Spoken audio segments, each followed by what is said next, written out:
Good morning, everyone. Happy Tuesday. Welcome to Spark It Up Tuesday here from the Spark Business Consulting offices in lovely but extremely cold Norwell, Massachusetts.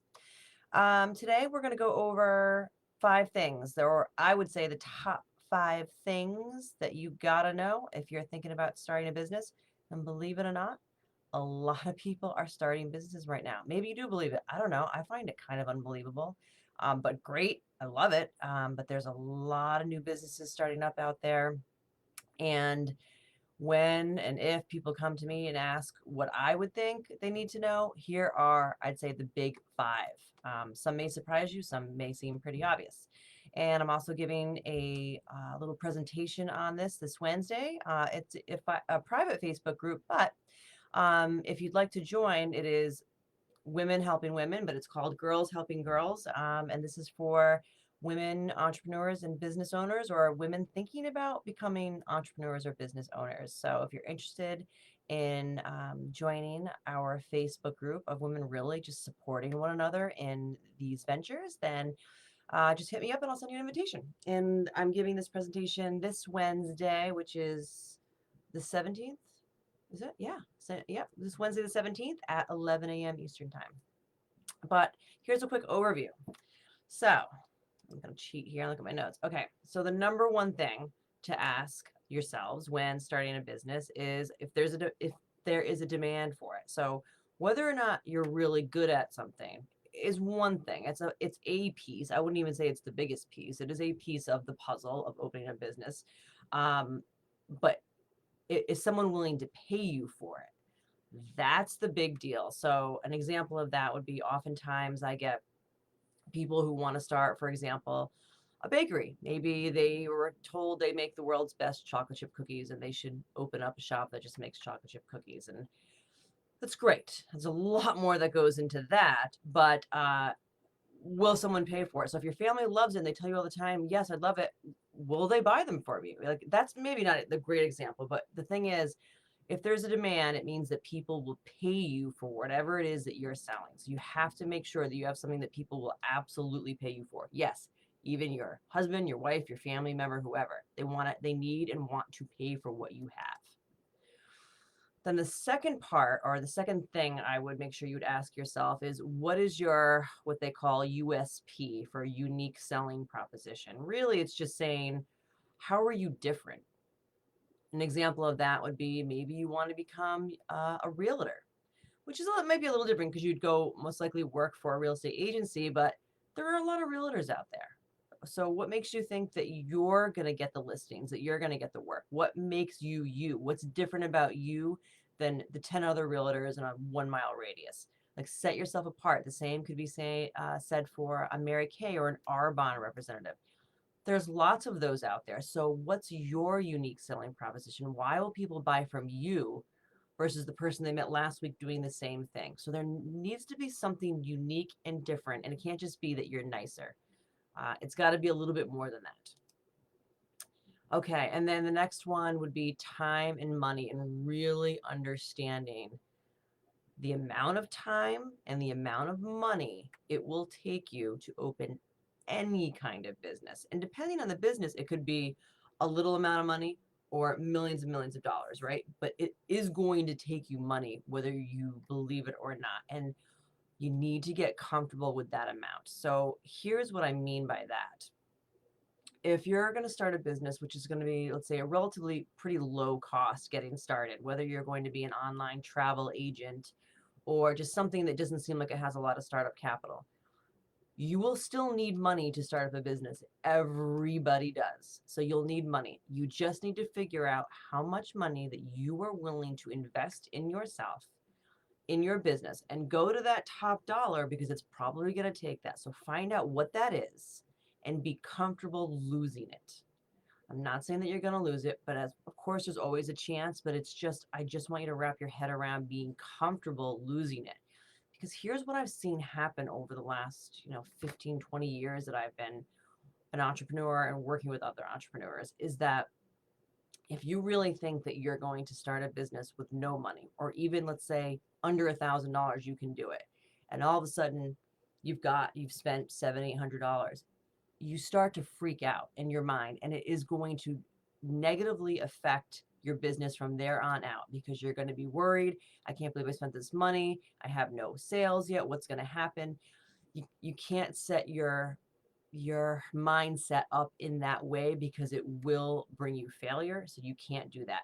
Have a much higher dollar amount, whether it is 1,500, 2,000, 5,000, 10,000, and that's on the very low end. But have that number in mind. I don't care how you come up with it. Have that number in mind, and don't freak out until you get to that number. But starting really little, spending a few $100 and then getting worried is just a recipe for disaster. And the same thing with your time. To think that you're only, you're going to be able to do this and only working a couple of hours a day, maybe when your kids are at school, or they're in Zoom class or whatever, and you think you can get this done. It just doesn't work that way. Not in any business. I mean, you're going to be working at some points morning, noon, and night, in between, all around. You have to get the work done. You're going to fit it in when you can, but just don't think that you can do something and work a few hours a day and actually be a lucrative business. It's not going to work. The fourth takeaway is that right? Yep, is your business model. So this is another really big thing. And the model is literally, if you can picture in your head, like a model of a small building, or like a car model. Like, you actually want to be able to picture your business as if you could build it with toothpicks. But you want to picture it because it's the working model. It basically, ask yourself, well, how's this thing going to work? And that's from how you're going to get people in the door or on the phone or via to your website, how that's going to happen, what's going to happen when they get inside your door, on the phone, or in your website. What do you want to happen? What experience do you want to happen there? And then what's going to happen afterwards? When they buy, what happens? If they don't buy, what happens? Because you're going to want to connect with them again. So having a business model where you can see anybody that enters your atmosphere, your ecosphere of your business, and how they're treated and where they go and what happens after, that's the model, and you want to have that fully documented. Very important. And then the last part, of course, is actually going to be the business plan. Extremely important. I know there's things on our blog, on our website, about the business plan, and I'm not saying you have to write like this really thick book of a document. Of course, those things exist. I'm not even going to recommend them unless it's important to you to do that. But you definitely need a plan. And that's not even just so you can take it to a bank. Don't even bother trying to get money from a bank or investors. It's for you. It's a manuscript, a manual for you to refer back to and say, oh, what happens when this happens? You want a business plan. And the business plan, it can be 5 or 10 pages, really. It could even be an outline of a business plan. But you're going to want to know, you're going to want to have the why. Well, why are you even doing this? Why don't you just get a job or do something else? So you need your why. Your why is going to be the strongest backing of your entire business. And then you want the story, which again is kind of talking about, okay, so what's going to happen with this business? What's it going to look like from the outside, from the inside, from all around? You really want that 360 view of what your business is and how it looks, feels, smells, touches. You want the whole thing, the whole view of your business. Then again, like the business model you're going to talk about. So how's it going to work? Customer comes in and this is what happens. They buy, this is what happens. They don't buy, then they go over here. This is how we're going to connect with our customers. Then of course there's the financials. You need to really have an idea, a strong idea of what your break even is, of what you think that you can actually make if everything goes exactly as planned, and what it would look like if it doesn't, and how long you can survive if things don't go as they plan. So that's a good set of financials. Of course, you're going to need that. And then the last part would be the players. So that's the team. That's extremely important. So there's you, and it might just be you for a while. That's okay. Depends on your business, right? So there's you, and then you need to write out all those job descriptions, or at least your job titles of what you're going to do. And then when you start to get busy, who's the next person you're going to hire? You're going to want that in your plan. Who's that next person you're going to hire? And then after that, who's that next person you're going to hire? What are they going to do and why? How are they going to make you money from day one? So having a plan of what the team is going to look like from day one to day 365, and to 3, 4, 5, 10 years down the road. It's your organizational chart. You want to have that so you document it for you. It's also a great tool to take if you're looking to get some funding, but you really want this for you. So that's it. those are my 5 things to know when starting a new business. I think our blog on this will come out at the end of this week. But if you want to join the presentation on Wednesday in our Girls Helping Girls Entrepreneurial Facebook group, just hit me up for an invitation. I'll send that out.